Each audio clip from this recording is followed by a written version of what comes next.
breakfast. Hata Speaker Muturi ambaye ni mmoja wetu tukawa na yeye, lakini akaenda kazini.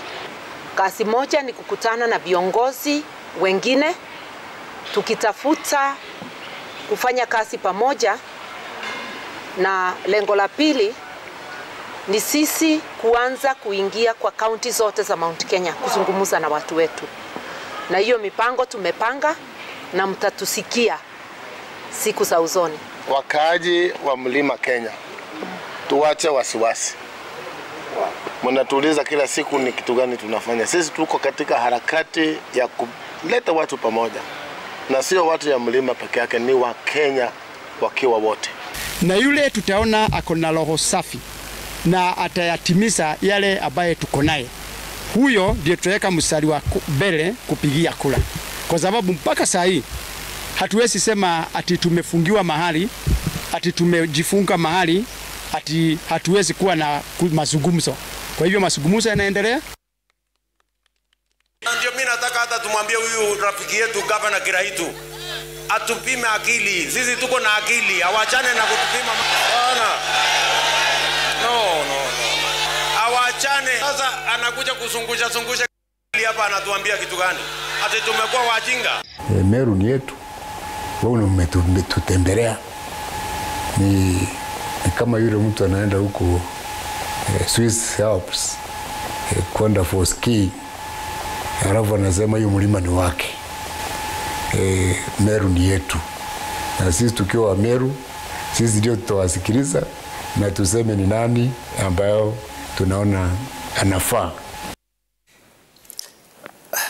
I don't know about Swiss Alps, but it was quite a dramatic thing. And the context, obviously, of this one is that what we've seen, the Deputy President, of course, has been camping in the Mount Kenya region. It's almost going to a week. And one of the things he's been doing, which is rather interesting, is that he's really going after the incumbent governors. I mean, because all of them, except Anne Waiguru and the Nyeri one, who still seems to be on the fence, the rest of them have basically declared their support for Raila Odinga. And that is a big issue there. But I don't know what this strategy is, Francis, where every county they have gone, whether we are talking about Kiraitus or, in fact, even yesterday they were in Tharaka Nithi and they really went after Mudhomi Njuki. Interesting strategy, is it not? Yeah. The idea is basically to light fires under the feet of the governors. Why? Because if they are supporting the person you consider your ultimate opponent in the presidential race, you wouldn't say some kind words about them. And it is a trend. It started in Nyandarua, it went to Laikipia, it went to Kiambu. You remember on Friday and Saturday in Kiambu, then Meru, then Tharaka Nithi. And I highly suspect it is going to happen even in Embu tomorrow because the Deputy President and his team are still in Embu. They were there today and they will be there tomorrow. So basically it's to light the fires under the feet of the governors. Pile political pressure on them and use the ground, the supporters, the masses to force the governors to change their political strategy. But you see, the governors, on the other hand, have their own reasons for supporting the former Prime Minister. Yesterday, when I spoke to Kiraitu, he was clear that they have made a choice as governors. They have reasons why they support the former Prime Minister. It's not foolish, he said. Yeah, it is not foolish. They have their own reasons for supporting the former Prime Minister. I even posed the question, are they supporting him or the handshake because they are afraid of maybe being prosecuted? And he said there are other governors in other areas who have been prosecuted and they are not necessarily from the Mount Kenya region. And so if there is one who has issues, then let them be dealt with as individuals.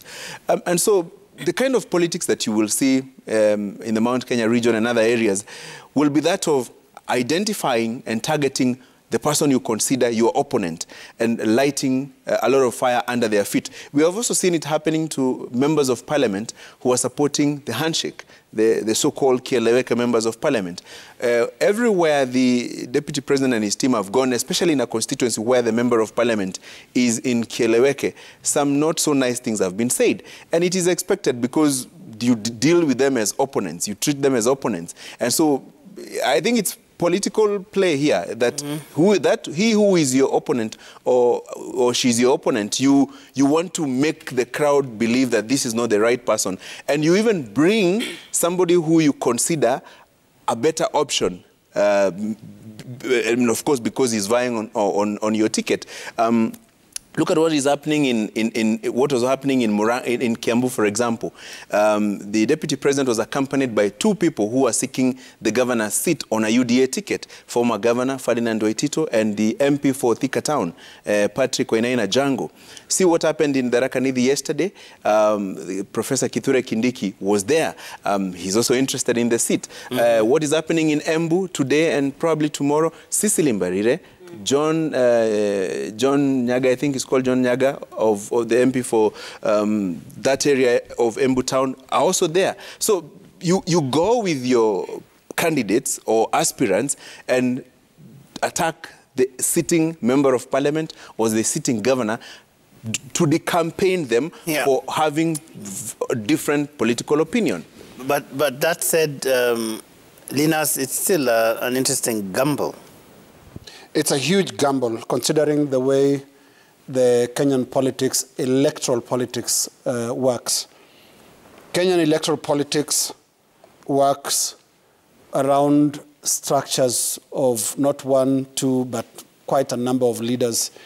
And that is why when you look at the coalitions that we've had between 2002 and now, they've always been coalitions made up of leaders who are able to put people together, and a sizable crowd at that. And what we're seeing the deputy president doing is part of his strategy, which is what you call a gamble, and correct you slow, because he wants to try what he's calling a direct to the people kind of approach, where, you leaders won't matter, I'll talk to the voter themselves. We've never seen that work.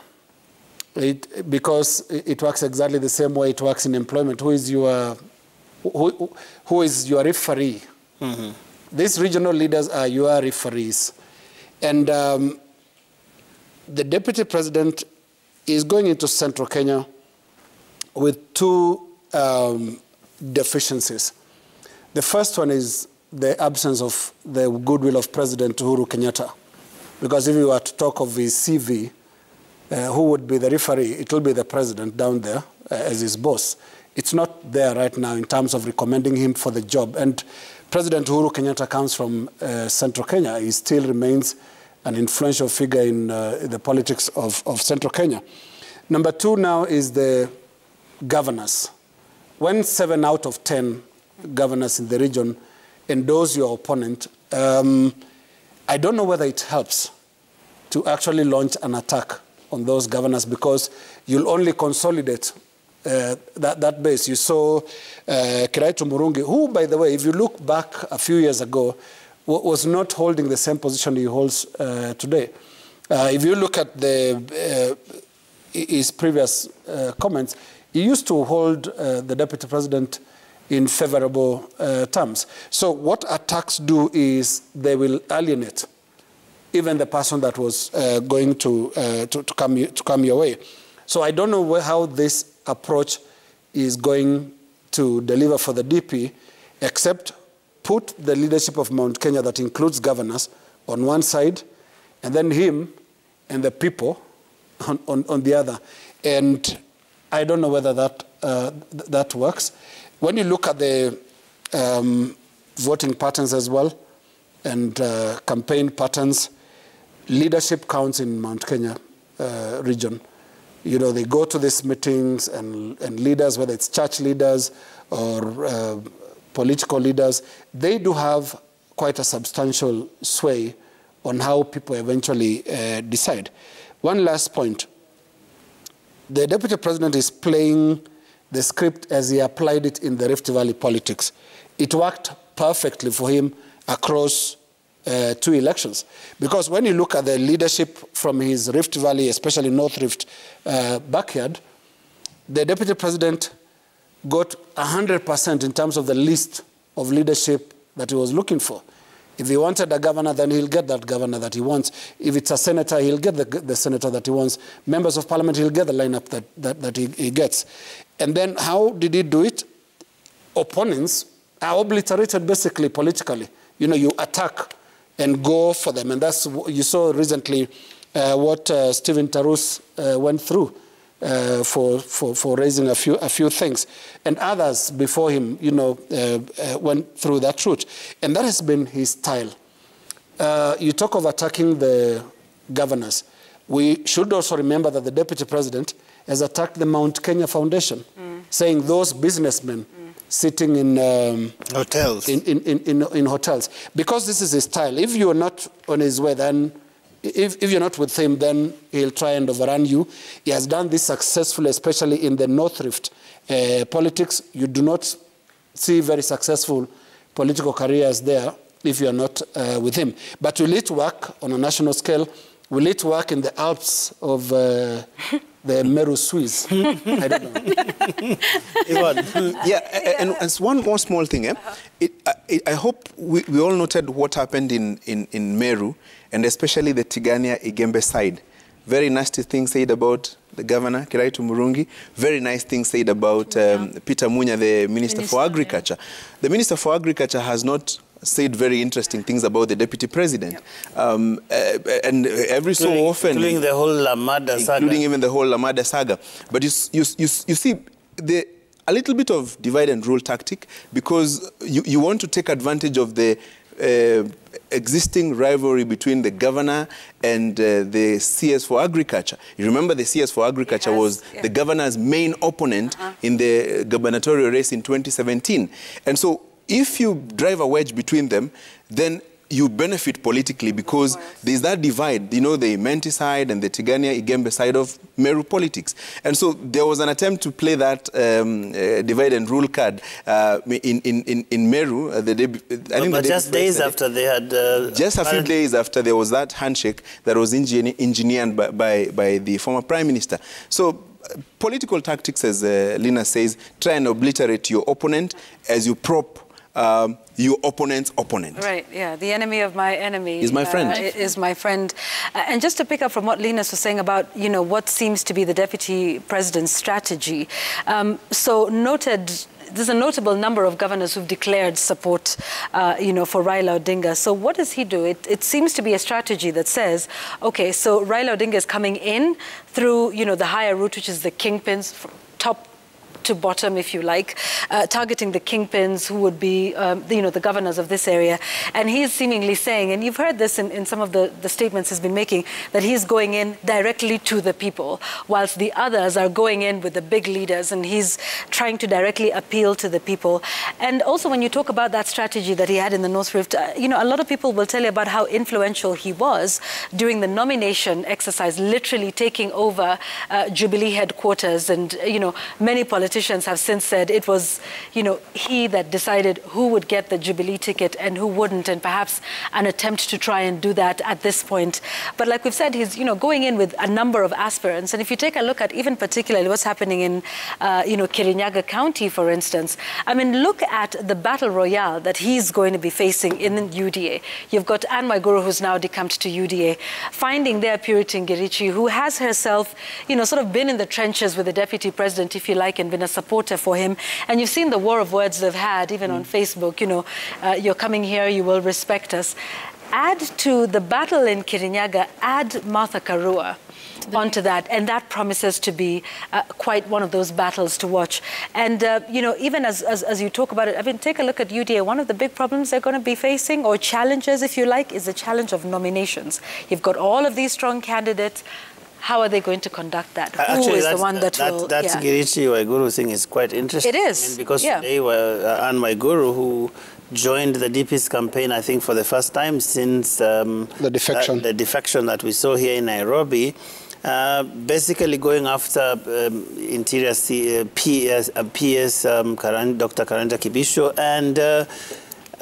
remember, Dr. Kibisho has had this pact with Ngirichi, yes. Kirinyaga leadership, and they've been doing a couple of things together. So Girichi basically saying it is now clear that both of us are in UDA, but Kirinyaga leadership must be respected. It is courtesy of PS engineer Dr. Karanja Kibisho that we have seen Wanguru Stadium and the overall improvement of road network in Mwea constituency. Kemri is also coming up, which you vehemently opposed. That's talking about Waiguru. 2 years ago, you told us that the president should be respected. The respect looks good here. Then she says, we are the hustler nation, but that's not a license to insult your way into the second term. Yes, and I just wanted to add, besides the nominations, the other thing, you know, that the DP will have to deal with is the smaller parties. And we've seen them, I mean, I think from a couple of months ago saying we will not be forced into, you know, dissolving our parties. You know, when you come to us, you must, you know, come on our terms. You know, the small parties like the TSP of Mwangi Kiunjuri, the Mbas party is being relaunched. I had to make sure I say that right. I think somewhere towards the end of this month, on the 27th of November, at the Bomas of Kenya. You know, there's NARC Kenya, there's PNU, there's a number. I mean, even DP, I know that was, you know, sort of the bigger party in those days that now is allied with the Speaker of the National Assembly. Those are some of the things he's going to have to deal with. And one of the things I think he also realizes, which is the tactic probably that Raila Odinga is using with getting to the people through the leaders, that is through the governors, he's probably using a different route and trying to go to the people through MPs. So it's, you know, it's a battle of sort of tactics of getting to the people and trying to get the votes. Going to the people. We need to talk about Raila Odinga. Yes, I'm actually going to Raila Odinga and speaking about, okay, before that, we were talking about the Mount Kenya governors and all that. And I remember during one of the Daybreak shows, we had Governor Kimemia here. And the issue of whether or not some of these governors who are supporting Raila Odinga being coerced into it by the state came up. I remember him saying that they're doing this willingly, that they see Raila Odinga as a statesman, as a democratic leader, and that there is no coercion. Because I remember, I think it was Senator Mithika Linturi who said this, all these governors who are supporting it, the Raila Odinga's bid, actually being coerced into it by the state and various... or are afraid of prosecution. Of prosecution. Kuna shoka in a hang over their heads. That's why they're supporting him. But then you look at that same tactic of governors supporting him being used in Ukambani. Remember when he was at the event there and we had Governor Charity Ngilu, Governor Alfred Mutua, and Governor Kivutha Kibwana coming out supporting him, I think going around with him in some of the rallies he went to. So yes, he's going through that. Anaanza na wale ambao wamo. But then now, you know, that may or may not work depending on the popularity of that particular governor in the areas there are. What has been their record in those 5 years they've been there for those who are in their first term, or the 10 years those on their second term? Kweli watu wanawapenda? Are they people who, yes, people would follow them because they're like, oh, you governor ametutendea mema, that's why we're going to listen to what they're saying. There's also that, I think, that you need to look at. If it's a governor who has not performed for the people, if it's a governor that they want out, then that may not work in his favor. But then now we look at the nomination question. I was listening to Raila Odinga, the ODM party leader, speaking the other day, and he was talking about backing consensus over the primaries ahead of the 2022 polls in ODM, and he was saying that he rooted for either consensus or direct tickets in the nomination of candidates, saying he preferred aspirants having a dialogue and agreeing on the best person to run the party flag. And then if there'll be disagreements among the hopefuls, delegates and members, he said the party will issue direct tickets. He was saying they'll employ 4 options to nominate its candidates. He was speaking in Kibra. He went to Toy Market where there had been a fire incident there, and that's what he was talking about. The fact that now they may need to go down that route. And I was thinking, wouldn't that be a recipe for disaster? No, actually, Jamila, what that is, I mean, for ODM, for example, their party constitution allows for direct nomination because they have had issues. And the truth of the matter is that no party ever does meaningful nominations in this country. And I think one of the things they quote a lot is what happens like in the UK, where they have these things they call safe seats, where you know that whoever gets this seat belongs to this party, and therefore even during the election it will still come to the party, whoever the candidate is. So they would perhaps do opinion polls and that sort of thing and find out. And then nominations, we pretend that they're free and fair. We pretend that the people are going to vote, but who even knows who the real members of any party in this country really are? I heard Edwin Sifuna, the Secretary General of ODM, the other day was saying on Daybreak and said, like, you know what? This thing is way too expensive for parties, and at the end of the day, you really don't get what you want. And so this lack of institutionalization of parties, which we've talked a lot about here, it comes to the fore, especially during that period where anybody can go and basically vote in this nomination and tomorrow they'll go to the next. You could say card-carrying members, but how much is a card? You'll just go and get it. It doesn't mean that your heart also has been transformed to love that party just because you got a card. So there's a sense in which there's a lot of pretense about nominations in this country, and that's something we're going to see. That's why there are so many defections, fallout, and all of this after the party nominations, because it's never done fairly. The parties do not have the logistical wherewithal to basically do any meaningful nominations. So they will have a ruse there, they will have some semblance of something going on, and then they will declare somebody to have won, and whoever feels independent candidates probably will go to the next party and the next party and all of that. So maybe it could be time to cut off the pretense and say, you know what, this thing is not working. Who's the popular candidate here? And then bite the bullet. But that comes down to that debate, Linus. But I was going to ask you, Linus, about Raila Odinga in Central. I mean, the truth of the matter is that he's coming into the game pretty late. I mean, the deputy president has been there literally since, one would say, 2013. He's been on a certain mode ever since. And of course, after the elections in 2017, he was on the road almost every weekend, in funerals, in churches, and that sort of thing. So there's a sense in which Raila Odinga is coming from behind in the race to win Mount Kenya, at least in what we can see right now. Joe, I don't know about late, because in our politics, even as we sit here today, we cannot swear that we know which are the two parties that will contest the election next year. We cannot. Yeah. Our history, our very short history of multipartism has just shown us that, you know, coalitions, political parties, political formations, presidential candidates come in very, very late in the day, and then things happen. I keep talking about the story of Mwai Kibaki in 2002. By August 2002, everything looked really good for KANU and Uhuru Kenyatta, and actually not Uhuru Kenyatta, but for KANU, because KANU had not yet really settled on a candidate, but there was a coalition with NDP. You had all these major players like Musalia Mudavadi. You had the likes of former Vice Chairman Katanangala. They are all in the same side. So KANU was looking so strong. But that was 4 months to the elections. And then October 14th, Mwai Kibaki and the National Rainbow Coalition happens. And we had an election, and he was overwhelmingly elected. In terms of time, it's not late. What we need to look at is the different strategies that have been adopted in these campaigns. And what strategy has he adopted? One that, first of all, assures the constituency that feared him the most, the same constituency that made it very difficult and impossible for him to become president in previous elections. And that is the Central Kenya elite. That was where the most discomfort used to come about Raila Odinga. I mean, whether it is his policies on the economy and things like that, there were all these fears. Now, he seems to be addressing that. He seems to be warming up, or that constituency seems to be warming up to him. Because if you do not have that constituency, I call it the Safari Park constituency. If you don't have that, it can be very, very difficult for you in Central Kenya. And I say this, Francis, with all the objectivity and independence of a person that comes from Transmara. Yeah.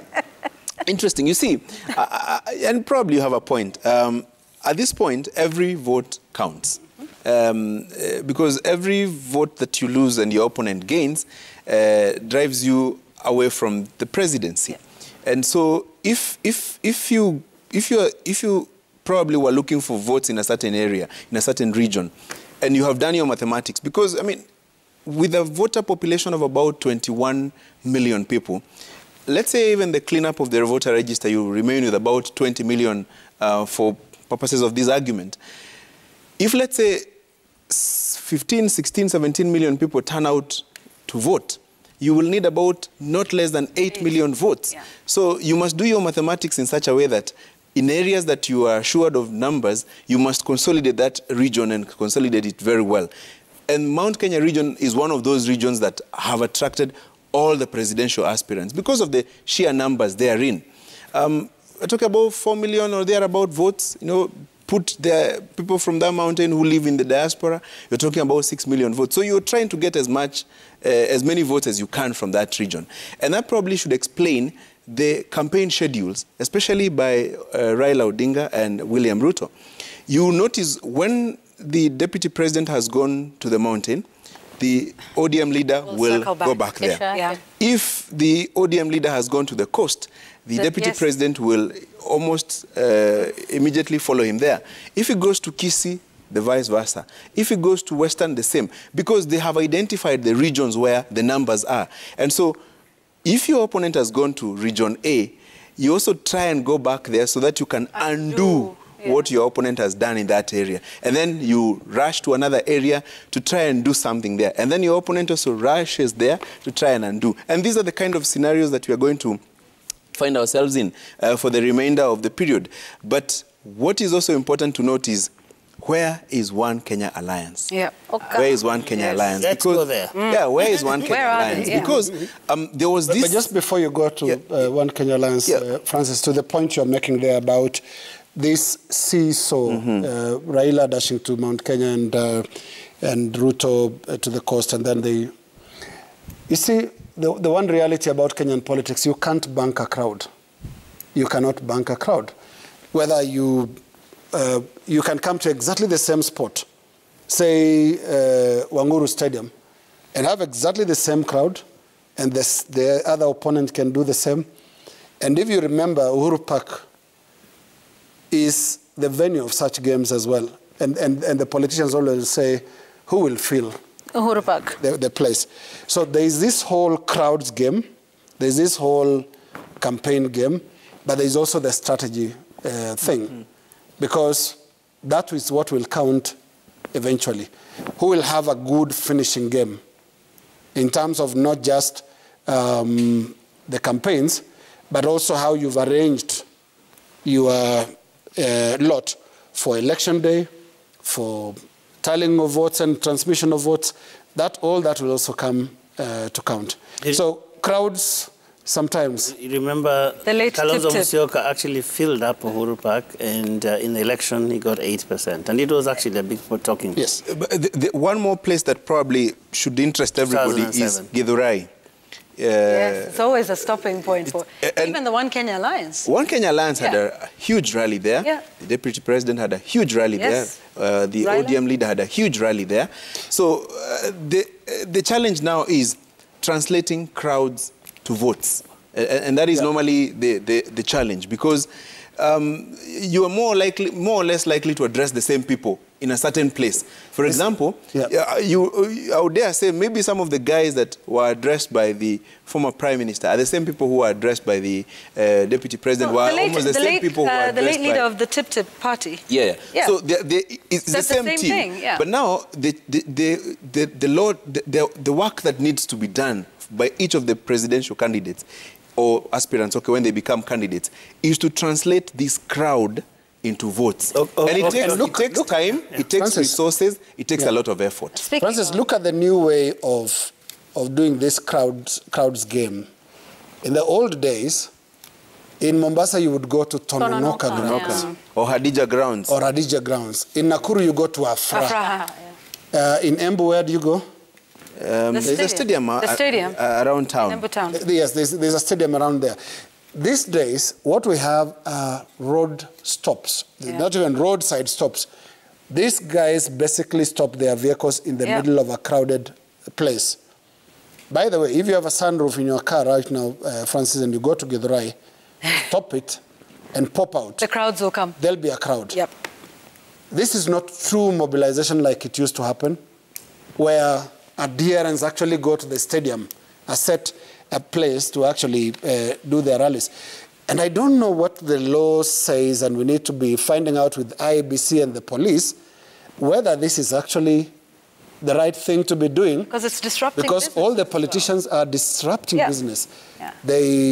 I saw one coming to Rongai, and basically when you stop in a place called Kware, whether you are changing a tire or addressing, you will get probably the same size of a crowd. So politicians are departing from genuine mobilization, which is call people to a field and see how many will actually leave their business and come. Because in Githurai, basically you are driving into their market. You see, you'll be talking they're part of your crowd. Part of what you're addressing is a ready crowd. People who are ordinarily going about their businesses, they will be there. Then, of course, there is the mobilized crowd. But you see, if you're bringing people to Uhuru Park, ordinarily, if you go to Uhuru Park tomorrow, the number of people that you'll find there, you cannot call them a crowd. But if you go to Gikomba tomorrow, you will find business people who are doing their businesses. If you go to around Marikiti, you will find people who are doing their businesses. So you cannot call that mobilization because those are already people. The same way, if you're in a church, for example, if you come to our church, Holy Family Mugumo Catholic Church on Sunday, you will find 500 people, 600 people. You can't call them your crowd because someone else has done they're already there. But you see, the truth is, let's look for Oka for a moment. It costs money to mobilize a crowd to attend a rally. Of course. Period. Now, where is One Kenya Alliance? Yvonne, have you seen them? Yeah.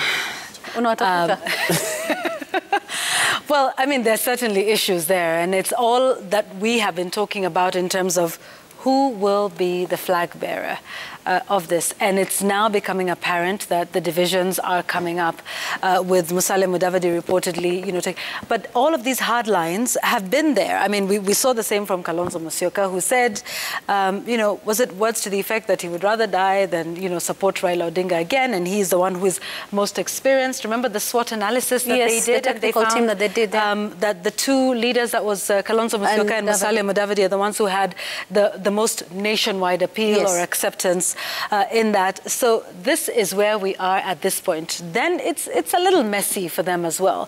Then you have, the party leader, the KANU party leader, who is in an existing, post-coalition pact with the Jubilee Party, and is now supposedly, touting Raila Odinga, as the candidate. Where is the One Kenya Alliance? And this is, what we predicted, and talking about how they're going to get it. They want a consensus versus any other method because they don't want to create divisions within the coalition. This is just what is interesting. I mean, I don't know if we've got the soundbite from Weta Kalonzo, Gideon Moi and Musalia on the One Kenya Alliance, together with the MP's call for the 2022 candidate to be named. Let's listen to those two. Tunataka kuwaomba wananchi mtuamini, kwa sababu sisi ahadi zetu tutatimiza. Wale tunatangaza imekuwa hali ya hatari, ndile wale wezi ya mali ya umma. Wacha na hao wanaoandaa wananchi, wanawaibia pesa zenu. Pesa zenu ndio nasema hizo. Wakija nazo kuleni kwa fujo. Na waambie hizo asitoshi, ni zile pesa zenu wanakuja kuwaonga nazo.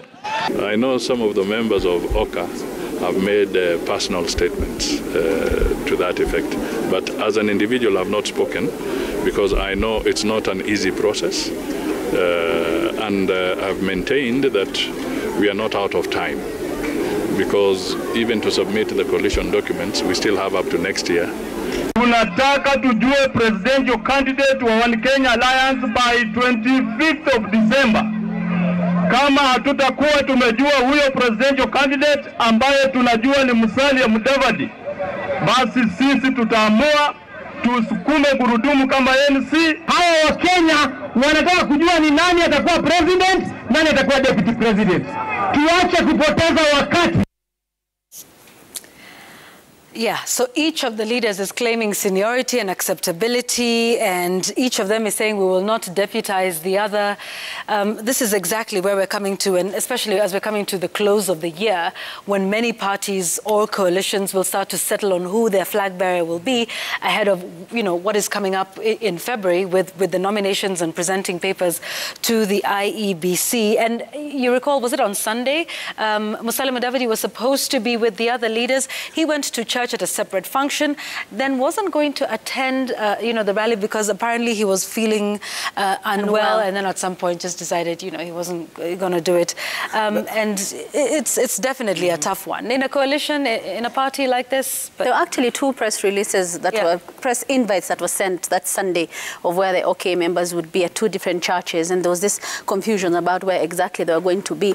But I was looking at that rally and the speeches that were being made, and I remember we had seen a lot of political activities, of course, from Raila Odinga on the ODM side and UDA, all these rallies. And then OKA had been a bit silent. Then suddenly they started having some rallies here and there. I remember they were there they went to Thika Town, they went to Githurai, they were in Nairobi, they went all the way to Kericho. There was a time they were in Kakamega, and then they had these huge crowds like we're seeing. Of course, the roadside ones that Linus is talking about, that's a different strategy they're using now. So there was some activity that we are seeing from OKA, other than the State House meetings that we had seen them being called by the president, Kujeni hapa Mombasa, I think trying to find out wanaenda wapi as it is.